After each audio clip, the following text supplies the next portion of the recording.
Hi, I'm Jandy Outry. Welcome to the 1 Minute Kitchen. Buffalo chicken dip. Nothing better to dive into than this. Here's what you'll need.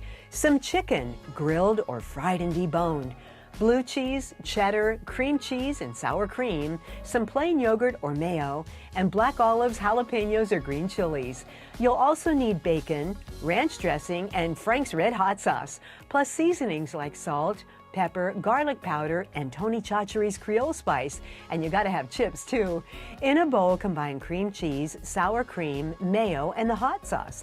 Blend until smooth, then add the rest. Shredded chicken, the cheeses, chilies, green onions, olives, and the seasonings. Stir it all to combine. Then line a casserole dish with flour tortillas. Spoon the mixture into the dish. Sprinkle with some chopped crispy bacon, and it's ready to bake.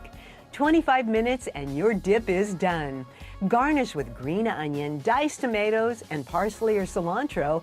Then grab the gang and go for a dip. We'll catch you next time on the 1 Minute Kitchen. 1 Minute Kitchen proudly presented by these sponsors.